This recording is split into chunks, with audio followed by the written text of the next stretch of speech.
lembrar você que nesse mês nós estamos concentrados num tema que é muito significativo para todos nós, um tema que às vezes passa desapercebido, que pode ter até um colorido um pouco técnico, mas eu não vou deixar que isso aconteça. Eu quero sempre falar numa linguagem nossa e que a Bíblia fale conosco e que a Bíblia nos explica. Estamos falando sobre a questão de identidade. Identidade é a questão mais significativa e mais importante das nossas vidas.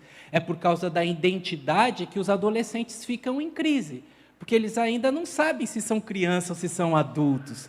Então a identidade, essa questão da identidade tão forte no adolescente, está presente em todos nós. Às vezes, nós não sabemos quem nós somos, não reconhecemos a nossa identidade, e isso traz uma sequência de problemas. Por isso nós estamos trabalhando neste tema ao longo do mês de abril, sobre identidade.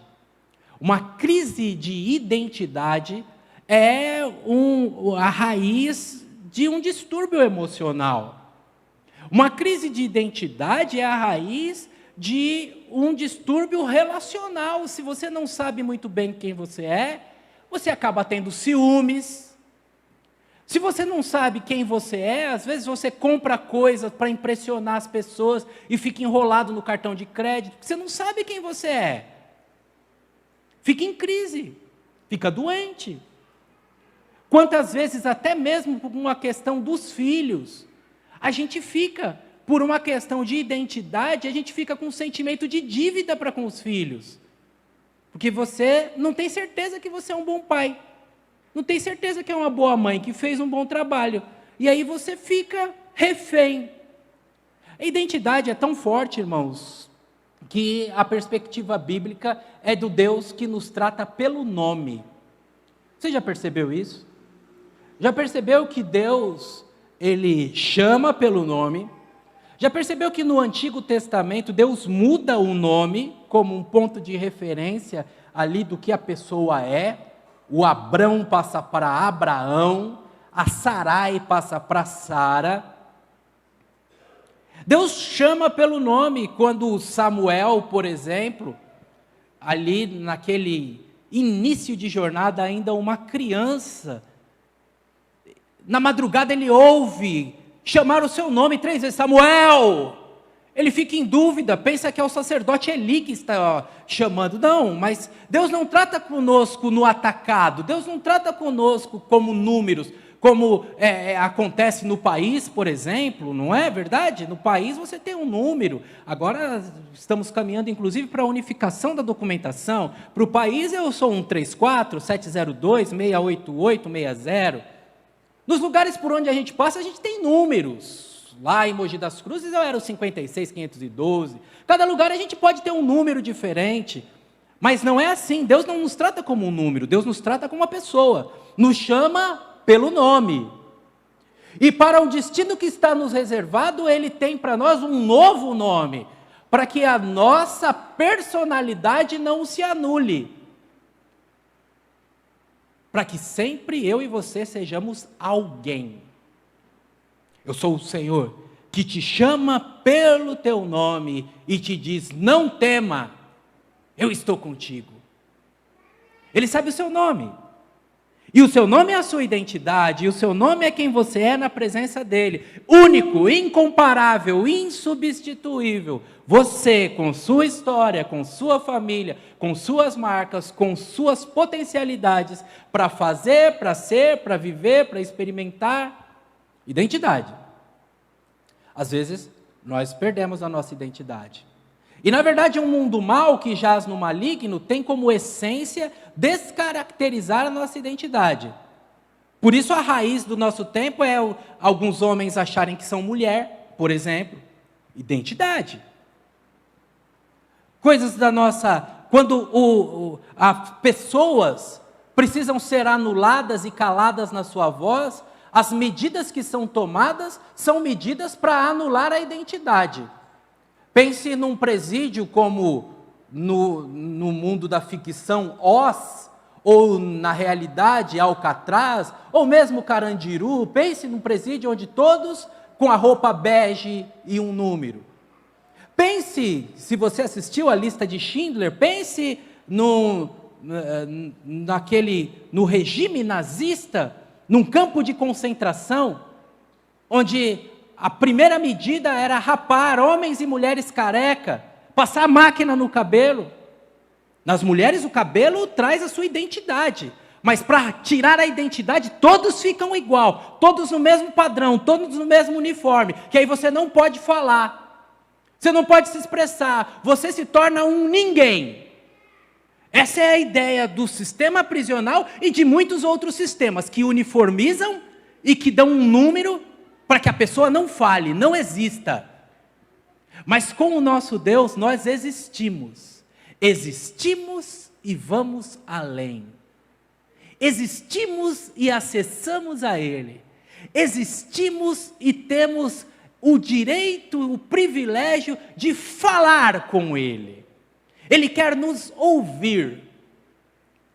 Quando Jesus, valorizador da identidade que era, estava diante de alguém que tinha a sua dignidade roubada, quando Jesus, valorizador da pessoalidade que era, estava de frente com alguém que era limitado por circunstâncias da vida, como uma enfermidade, Jesus não se movia pela multidão, pela massa ou pela aparência.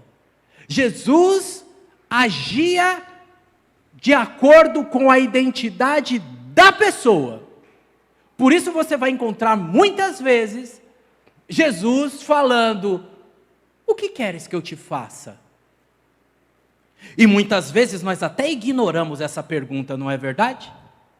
Muitas vezes nós até achamos que é uma pergunta tola. É um cego, vai perguntar para o cego o que quer que eu te faça? Cego quer o quê? No olhar da massa é uma coisa.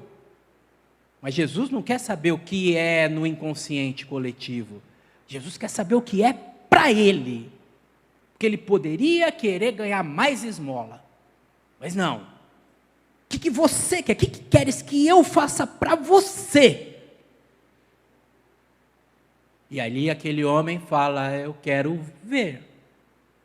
O surdo eu quero ouvir. O paralítico no tanque de Betesda se perde na sua identidade. Você conhece essa passagem?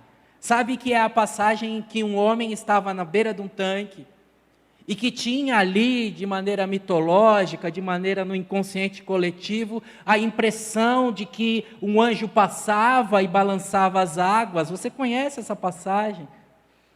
E quem entrasse primeiro quando a água balançava, ali era curado. E aquele paralítico na beira do tanque de Betesda, esperando e desesperado, porque no meio da multidão ele era só mais um na multidão que esperava para ser alguém que dentro da água receberia a sua cura. Mas como ele era mais alguém na multidão e não tinha quem colocasse ele na água, o desespero era total. E Jesus fala com ele, e quando Jesus fala com ele, ele responde em termos de quem não tem identidade. Não tem ninguém que me ajuda. Tem ninguém que me coloca na água. Jesus, você não entendeu. Não entendeu. Você não é mais um na multidão. Você é alguém pessoal. Alguém que eu amo. Alguém que vai servir de exemplo para muitos. Alguém para quem eu estou dando atenção. Jesus está dando atenção para você hoje, te chamando pelo seu nome e trazendo uma resposta pessoal, intransferível para você. E quando aquele homem entendeu isso, e Jesus falou: bom, agora que você entendeu, levanta, pega aí, enrola a sua esteira e segue viagem, vai embora, levanta e anda. Ele levantou, irmãos, não precisou mergulhar na água, não precisou, preste atenção e exercite o seu poder de abstração, não precisou fazer o que todo mundo faz. não precisou esperar o que todo mundo espera. Não precisou seguir a história que todo mundo seguia. Porque a história é pessoal. Porque é uma identidade. Eu sei quem eu sou. Jesus sabe quem você é, para que você saiba quem você é. Porque muitas vezes nós não sabemos quem nós somos. E nós nos perdemos nesta viagem, e por conta disso, irmãos, por conta disso a dificuldade se amplia. Um amigo meu, o pai dele alugou um salão para uma igreja. E o salão que ele alugou para a igreja, depois a igreja desocupou, mas ficou uma plaquinha no banheiro. E a plaquinha era bonitinha, e eu gostei da plaquinha que ficou. Ele tirou uma foto e mandou para mim. A plaquinha, Marcinha, dizia assim, quando usar o banheiro, dê descarga. Legal, não é? Mas essa não é a parte legal da plaquinha. A parte legal da plaquinha vem em seguida. O nosso Deus é um Deus de ordem e decência. E é um Deus cheiroso. Eu gostei, irmão. Não é legal, Jô? Deus cheiroso? Nosso Deus é um Deus cheiroso. Gostei disso. Você já deve ter lido em algum lugar. Se abriu, feche. Se quebrou, conserte. Se pegou emprestado, devolva. Deveria ser nossa regra de vida, né? Deveria ser um imperativo categórico. Eu tenho uma tia que quando a gente era pequeno, a regra era clara. Se quebrar um copo na casa dela, na outra visita tinha que levar meia dúzia de copo. A gente ficava com todo cuidado assim, segurando. Mas, meus irmãos, veja, o que eu estou falando para você, agora juntando a identidade com o abril, feche, se você acendeu a luz, apague. Quero juntar isso para você perceber que corrigir os nossos erros, porque às vezes eu abro e não fecho. Às vezes eu ponho lá a garrafa para encher no filtro e para colocar na geladeira eu vou embora. Se corrigir os meus erros já é difícil, se corrigir as minhas faltas é difícil, imagine corrigir aquilo que está falho, que está pendente com os outros. Esse é o nosso desafio. Esse é o distintivo. Esta é a característica que diferencia o cristianismo de qualquer outra espiritualidade, qualquer outra manifestação de fé. O Deus que nos chama pelo nome, nos equipa e nos trata para que a gente não cuide só de nós mesmos, para que nós sejamos instrumento dele para fazer a vida melhor, instrumentos dele para fazer as situações melhor, instrumento dele, me atrevo a dizer, para fazer um mundo melhor. Mesmo sabendo que o mundo vai de mal a pior, com a presença dos crentes, ainda a coisa está equilibrada, porque somos, segundo a expressão de Cristo Jesus, sal da terra e luz do mundo. A presença daqueles que amam a Deus e que têm o Espírito Santo de Deus, é presença, portanto, que ajuda que a coisa não apodreça, como fazia o sal naquele tempo. Ajuda a se mover em meio às trevas. Então note o desafio.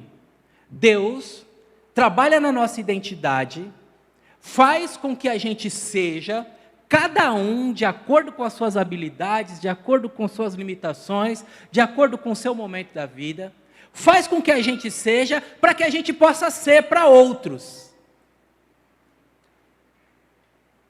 E aí, dentro disso, quando a minha identidade, então eu sei quem eu sou em Cristo Jesus, eu sei. Assim como ele falou para Abraão em Gênesis capítulo 12, sê tu uma bênção. Eu sei que o chamado pessoal de Deus para mim, ele fortalece a minha identidade para eu ser uma bênção. Quando quando na oração nos ensina, quando na explicação nos ensina a amar o próximo como a nós mesmos, existe aí, irmãos, uma necessidade da gente olhar o versículo completo.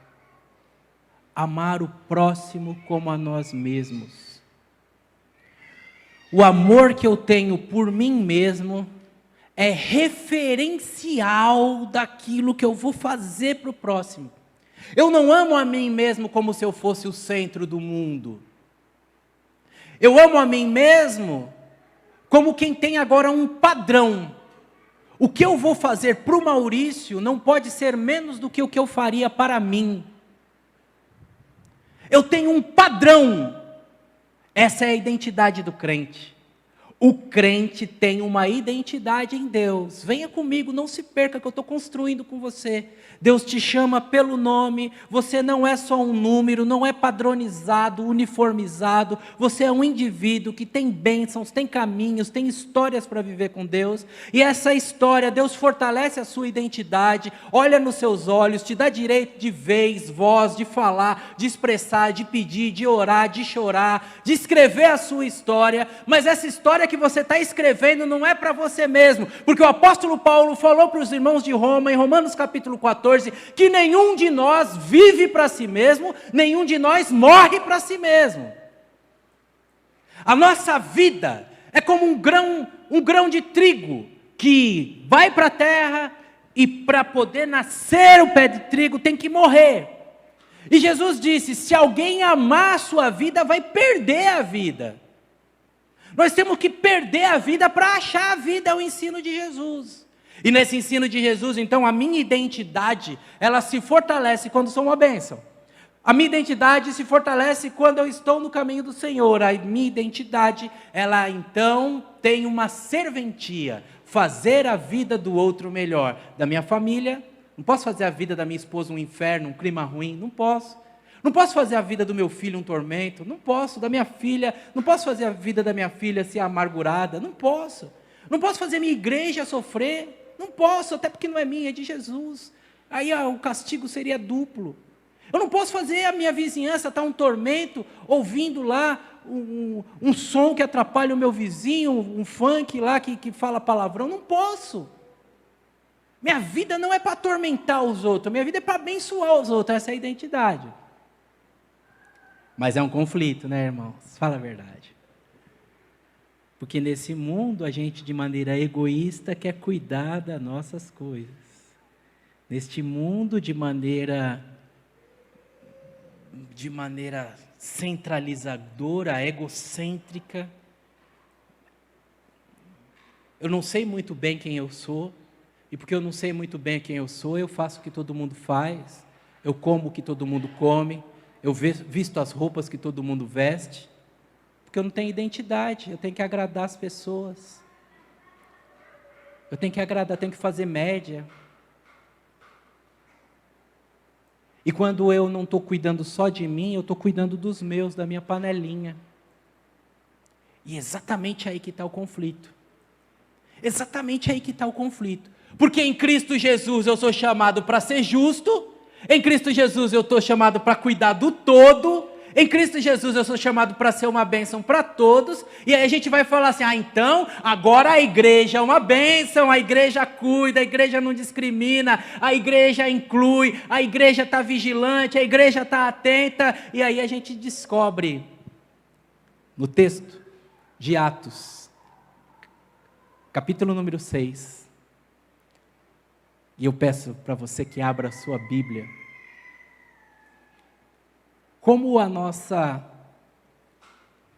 identidade precisa ser preservada, porque se a gente não vigiar, a gente perde.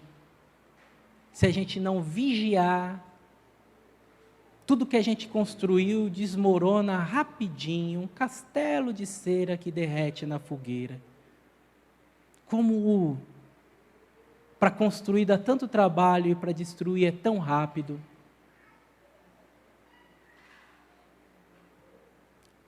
Olha lá, na sua Bíblia, começando no versículo número 1.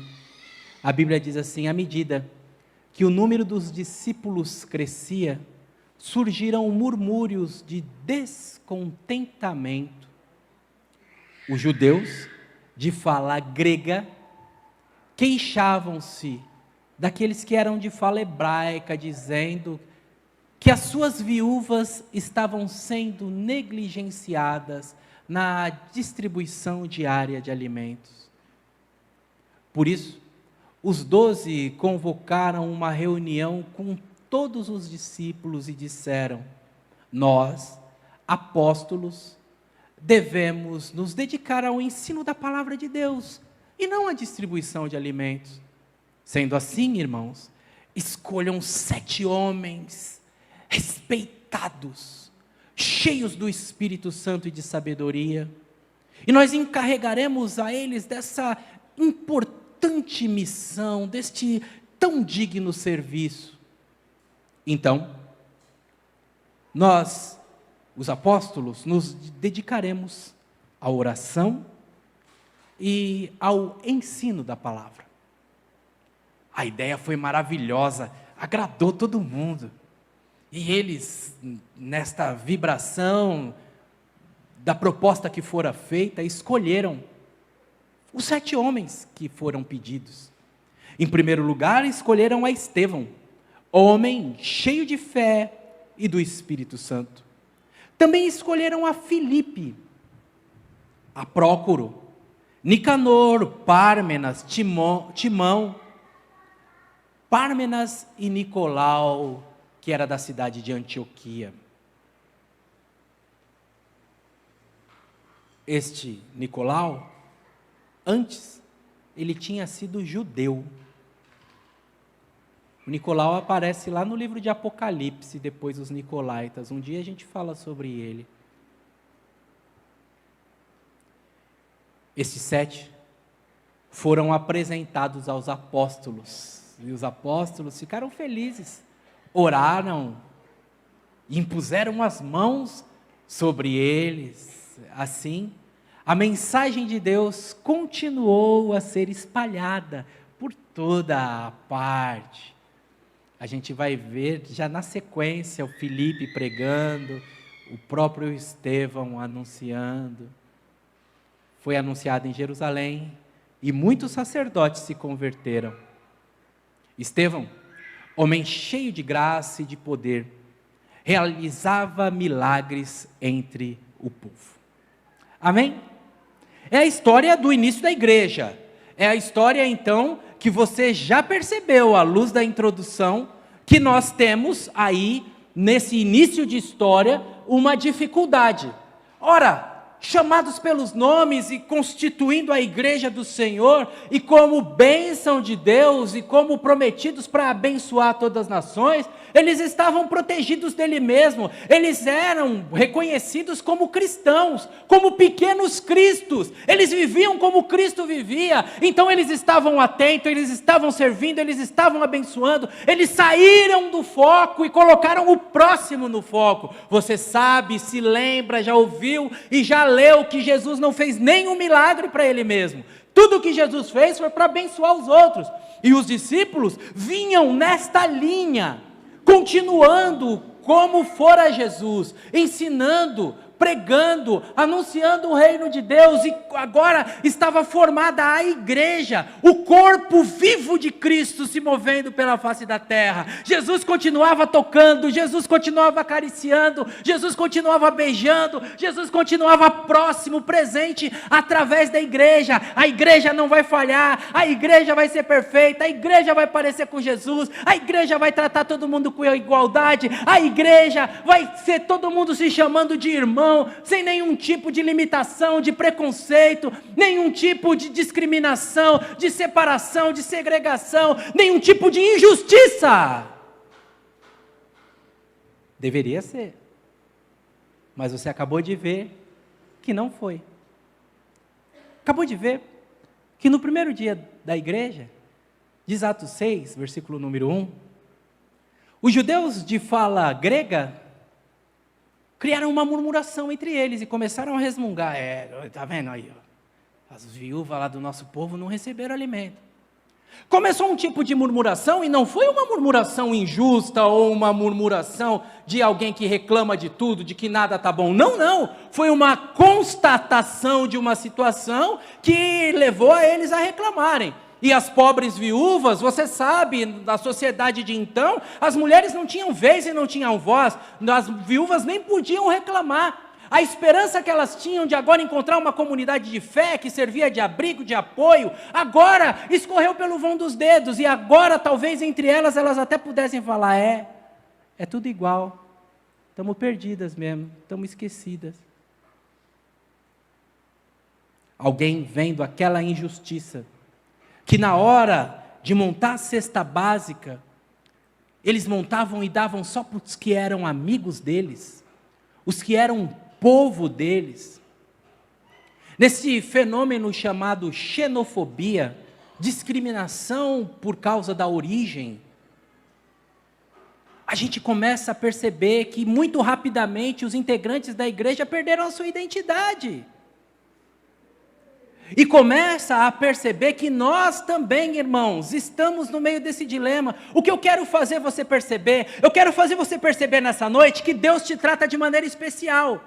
Que Deus te chama pelo nome, que Deus reconhece a sua identidade, e que na sua identidade você é uma bênção, e é uma bênção para as outras pessoas, e que o mundo que quer te descaracterizar, cria esse estica e puxa, essa tensão, porque de um lado você tem a sua identidade, do outro lado tem um sistema que desfaz sua identidade. De um lado você quer cuidar das coisas de Deus, do povo de Deus, ser justo como Deus quer, do outro lado tem cada um com seus problemas, que rege no nosso mundo.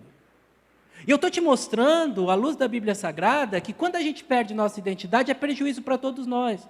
Porque a gente deixa de ser quem a gente quer quem Deus quer que a gente seja. A gente deixa de ser quem Deus quer que a gente seja. Quem está do nosso lado sofre.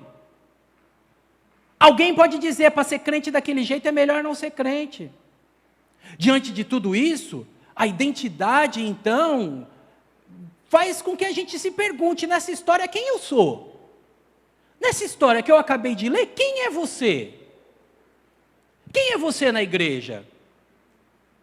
Você precisa responder essa pergunta para a mensagem de hoje ter um mínimo de sentido na sua mente. Pastor, na igreja eu sou a viúva grega.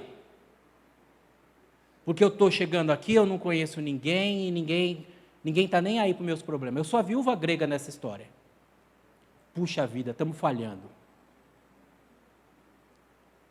Pastor, nessa história eu sou a viúva grega depois que foram levantados os diáconos.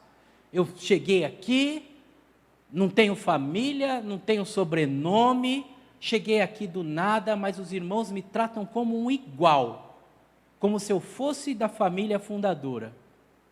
Quem é você nessa história? Quem é você?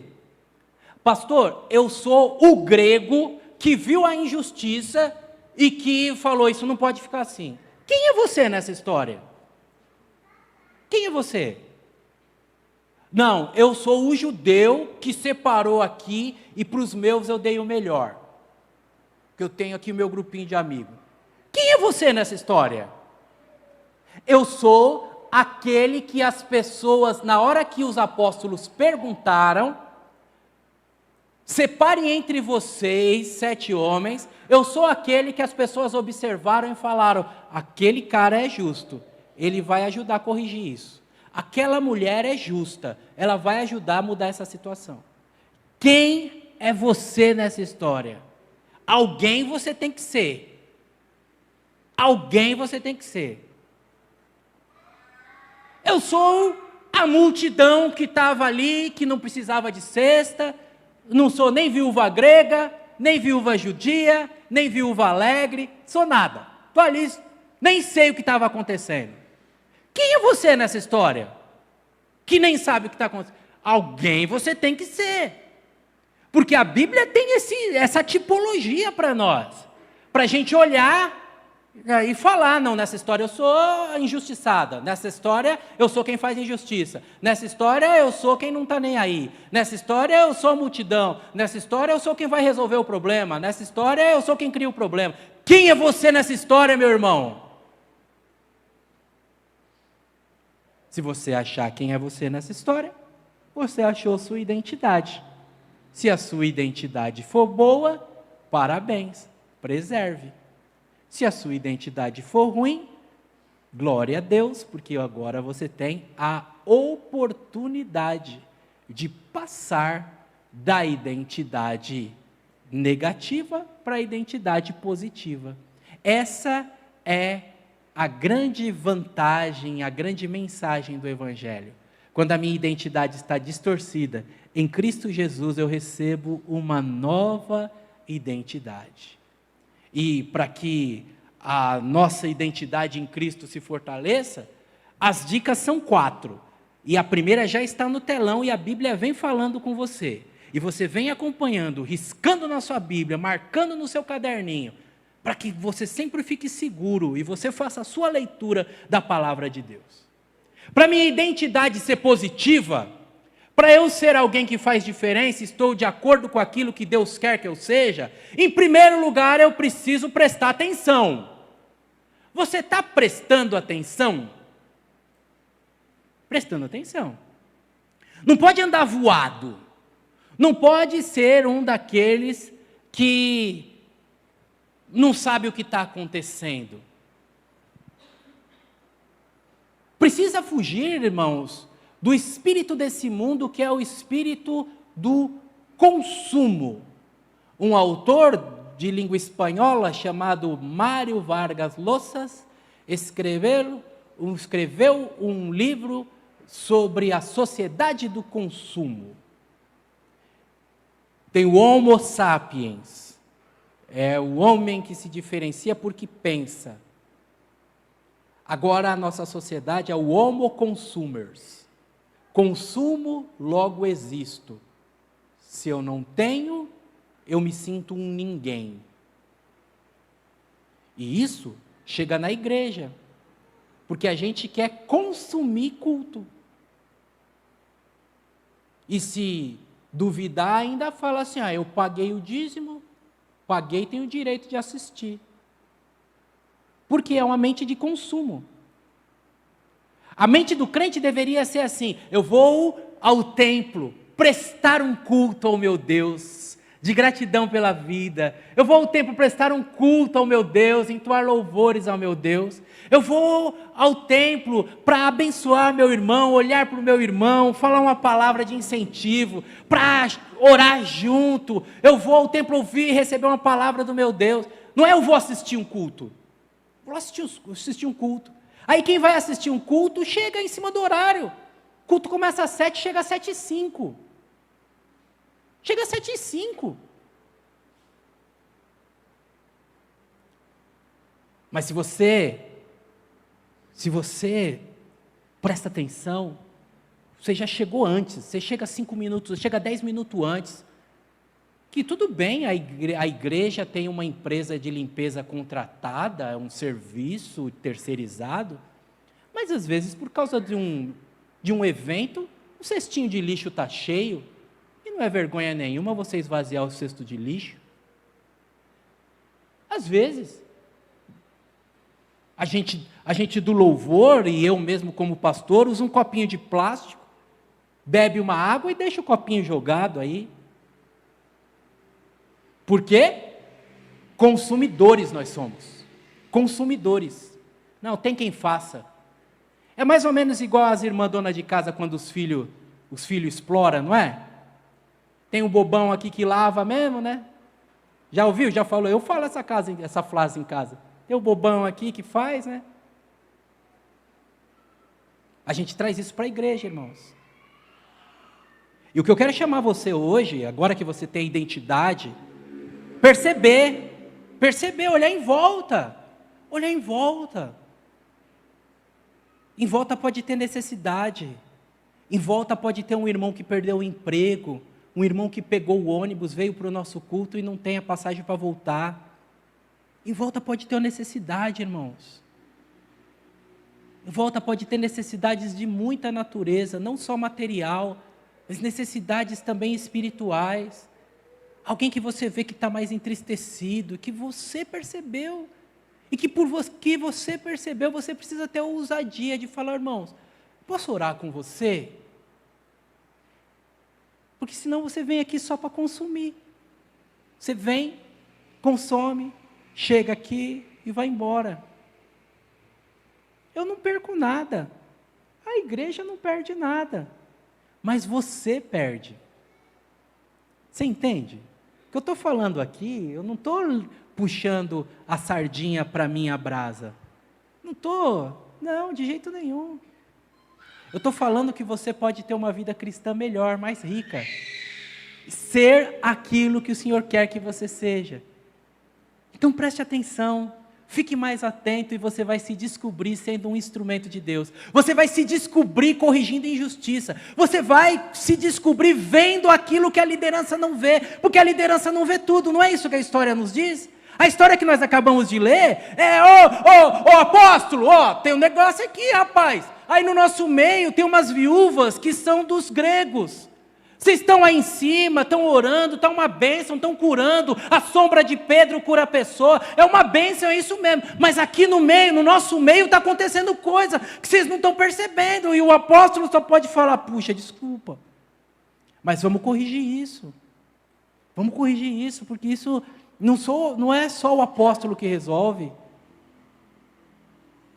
Sua identidade em Cristo é desenvolvida à medida que você presta atenção. E aí você se torna uma bênção. Corrige injustiça. Ajuda a liderança. Cria um clima. Reverte condição negativa. É condição negativa, irmãos. O povo está murmurando. É a pior coisa que tem. É quando fala lá fora, fala no corredor, fala em casa, na reunião da família. Quantos filhos não existem que não vêm mais para a igreja por causa dos comentários que os pais fizeram, que xingaram a igreja, xingaram o pastor, plantaram maldição em casa. A murmuração é ruim, irmãos. Quando os judeus tratam de maneira diferente os gregos, mais do que o prejuízo das viúvas gregas, está o prejuízo da igreja. Começou uma murmuração entre os irmãos. E quem corrigiu aquilo, mais do que corrigir um problema de arroz e feijão na nossa dieta, né? Na nossa cesta básica, mais do que corrigir um problema de arroz com feijão, corrigiu um problema de comunhão. Agora está todo mundo bem, todo mundo pode cantar junto, os gregos e os judeus podem cantar de mão dada, podem olhar no outro e falar como é precioso, irmão, estar bem junto a ti. Corrigiu. Algo que acontece muito forte nessa passagem é os apóstolos falarem assim: escolham entre vocês 7 homens respeitáveis, de acordo com a sua tradução, 7 homens de boa reputação, escolham entre vocês. Nós com tanta frequência esperamos um salvador da pátria, né? A gente acha que a resposta vai vir lá da junta de Richmond, nos Estados Unidos. A gente acha que a resposta para a nossa igreja vai vir lá da Convenção Batista Brasileira, da Convenção Batista do Estado de São Paulo. A gente está aqui, juntando, né? Pensando, às vezes conversando em família, vamos deixar de comprar uma pizza esse mês, para a gente ajudar na mesa de som? Sabe por quê, irmãos? Porque os americanos não vão mandar a mesa de som para nós. Convenção Batista Brasileira não vai mandar a mesa de som para nós. Convenção Batista do Estado de São Paulo não vai mandar a mesa de som para nós. Sabe quem vai? Nós. E isso é bom. Isso é bom, porque a gente valoriza. Isso é bom, porque a gente fica feliz. Isso é bom, porque ninguém vai mandar na gente. Isso é bom, que nos dá liberdade. Isso é bom, porque a bênção de Deus se manifesta no meio do povo de Deus. Isso é bom, ótimo. A solução sai do meio de nós. Escolham entre vocês 7 homens de boa reputação, 7 homens respeitáveis. Escolham entre vocês. A pergunta que já está na tela e você está lendo comigo é uma pergunta desafiadora. Afinal de contas, um ditado popular diz que se você não é parte da solução, você é parte do problema. A pergunta que está na tela é a seguinte: você é reconhecido pela comunidade? Cada um é reconhecido por uma coisa, por uma área, por um trabalho, e todos eles são bons, e todos eles são úteis. Essa é a beleza do cristianismo. O apóstolo Paulo fala que o dedinho do pé tem a mesma importância do coração. É o corpo de Cristo. Se uma parte faz falta, todas as partes fazem falta. Por isso que a gente briga tanto pela sua comunhão, para você estar aqui, para você investir, porque você faz falta, faz diferença. Mas talvez você não queira fazer falta, e aí é ruim, irmãos. Quem não aparece não é lembrado. Talvez você não queira, porque você chega depois, sai antes. Ninguém sabe o seu nome. Não convida ninguém, não convida a igreja para fazer um culto na sua casa. Você é reconhecido pela comunidade? Não é de falar bonito, não, irmãos. É de fazer coxinha. A irmã faz um doce de, a irmã faz um arroz doce tão gostoso. É reconhecido. Beleza. Eu lembro que teve aqui, aí a irmã fez um arroz doce e vendeu os potinhos de arroz doce e ajudou. Oh, que legal. É isso. É isso. Reconhecido pela comunidade. Uma pessoa amorosa. Amorosa. A irmã vem aqui com todo amor, coloca a canequinha de água para mim com todo amor. Puxa vida, irmãos. Eu podia pegar lá, tenho braço, tenho perna, né? Não quero ser abusado. Mas a irmã faz um gesto com tanto amor, e é importante. É importante. Você dá a carona para um irmão, às vezes está chovendo, você vai para o mesmo bairro e não leva o irmão, não traz um irmão, não traz uma irmã de idade, não traz um irmão. Você é reconhecido pela comunidade? O que você faz que as pessoas dizem assim, ele é uma bênção, ela é uma bênção? A nossa identidade passa muito por aquilo que a gente faz também, né, irmãos? Se você vai conversar com uma pessoa, nos primeiros 10 minutos de conversa, não tem jeito, você vai dizer, eu sou a Nina, trabalho no sistema público de saúde. Não é verdade? É assim, a gente fala o que a nossa identidade, aquilo que a gente faz ajuda a gente a ter a nossa identidade. Eu quero, na mensagem de hoje, deixar você com a pulga atrás da orelha. Fala assim, não é possível, eu quero ser conhecido na igreja. Quero que os irmãos, quando tiver uma situação, eu ser parte da solução e não dos problemas. Em terceiro lugar, irmãos, você encontra no versículo número 4, a realidade de que toda atividade é importante. Você já parou para pensar? Um dos principais nomes batistas no mundo é o nome do pastor Billy Graham. Você sabe o nome da pessoa que pregou para o pastor Billy Graham? Eu não sei, faço a mínima ideia.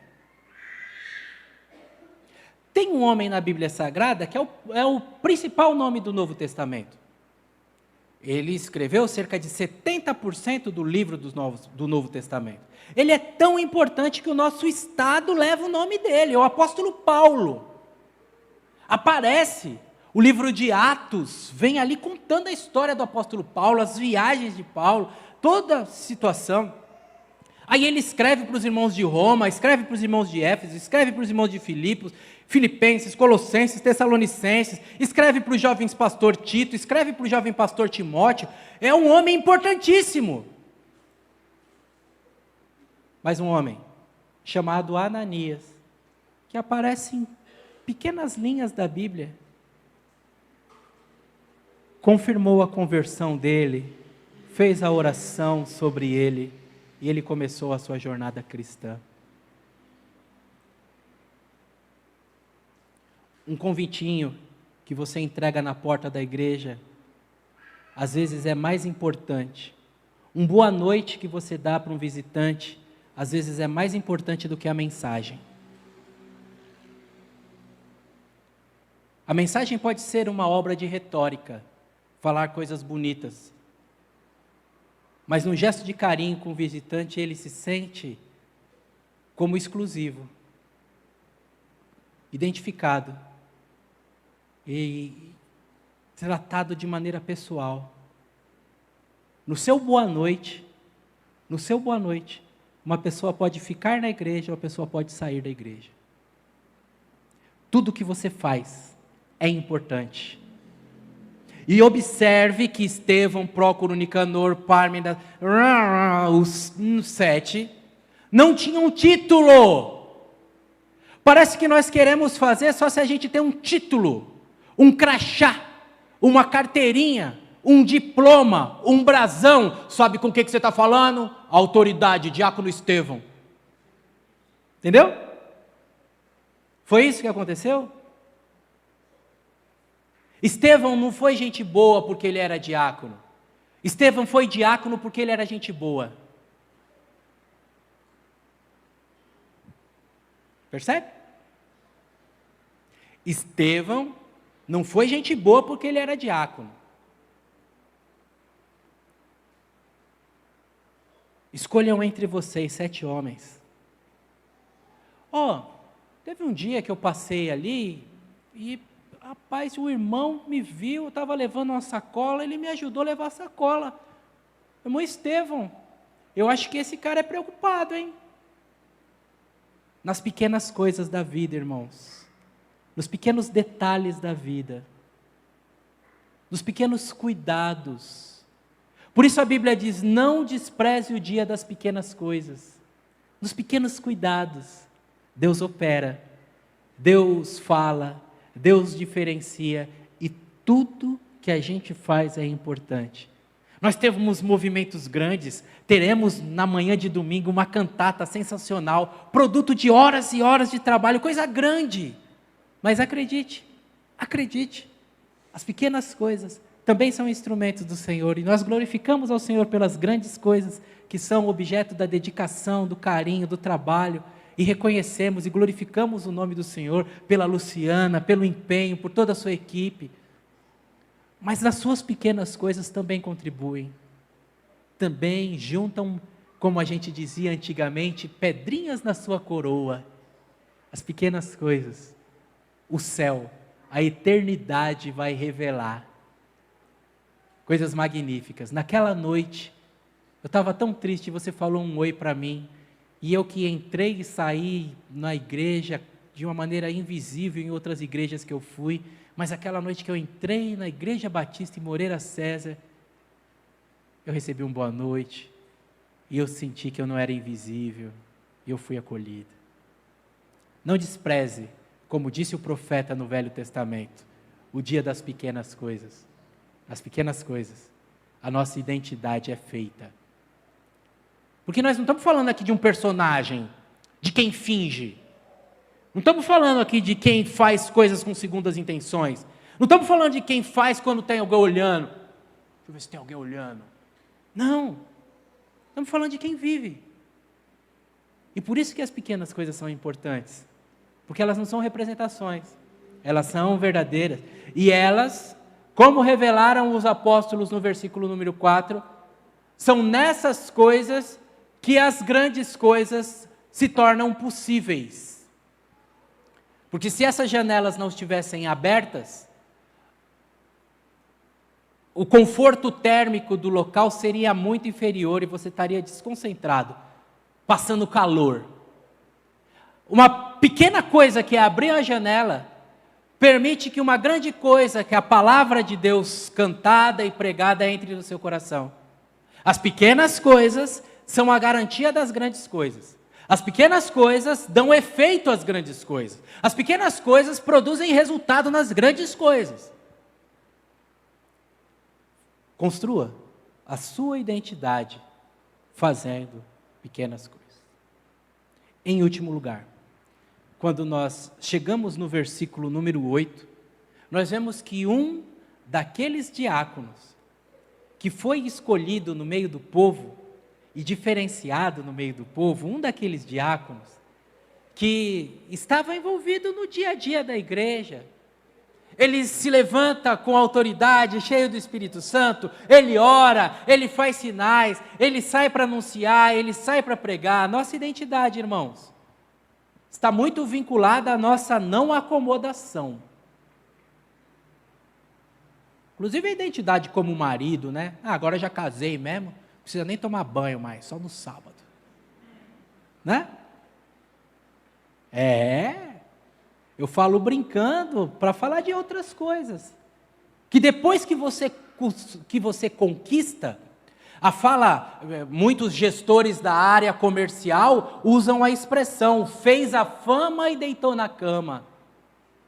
Não é? Desenvolve uma carteira de clientes, só fica esperando os pedidos chegar.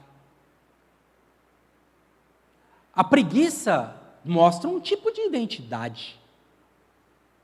A acomodação mostra um tipo de identidade. Mas a nossa identidade cristã é diferente. É diferente da identidade do mundo que tem o clima de já ganhou. É diferente da idade do mundo que é marcada por acomodação. É diferente da identidade do mundo que tem um teto para se chegar. A Bíblia fala sobre ir andando de glória em glória e de vitória em vitória. A gente cantava antigamente, sempre melhorando, sempre melhorando.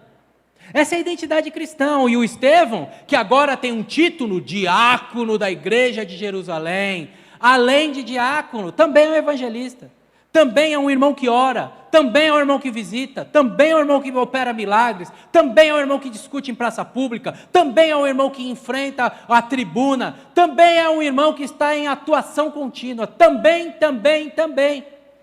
A sua identidade precisa ser crescente. E diante disso, então, estamos nós com o nosso quadro completo. Um mundo que rouba a nossa identidade. Um Deus que nos dá identidade.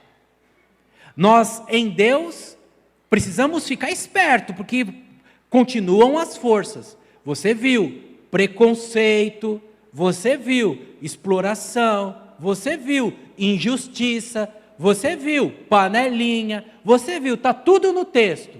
As forças continuam, mas se nós temos a nossa identidade em Cristo, nós sabemos ao Senhor a quem nós pertencemos, Ele nos achou e nós nos achamos nele, e porque nós nos achamos nele, nós agora somos amados, escolhidos por Deus para fazer justiça, para não permitir que nenhuma situação de desequilíbrio se mantenha entre nós, para sermos instrumentos de Deus, de trazer os irmãos. Não tem, em Cristo Jesus, não tem viúva grega, viúva judia, são todos irmãos. Não tem preto, não tem branco, não tem porque um é doutor e o outro é analfabeto, porque um é da cidade, o outro é da roça, não tem porque está aqui desde que a igreja foi organizada, o outro chegou agora. Não, todos.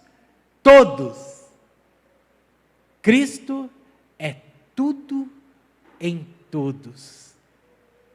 Ninguém fica para trás. É o ensino da organização dos diáconos. Escolham entre vocês 7 homens de boa reputação, e nós colocaremos eles à frente disso, para que toda injustiça seja desfeita, para que, agora sim, qualquer situação que era objeto de murmúrio, de descontentamento, seja revertida. A igreja volte a viver num clima de paz, porque vocês precisam viver isso, vocês são pequenos cristos, vocês são parecidos com Jesus. Que nós, irmãos, nessa lição, fortaleçamos nossa identidade cristã e lutemos com todas as forças que querem roubar de nós nossa identidade e fazer de nós pessoas egoístas e nos tornarmos bênçãos, instrumentos de bênção do Senhor.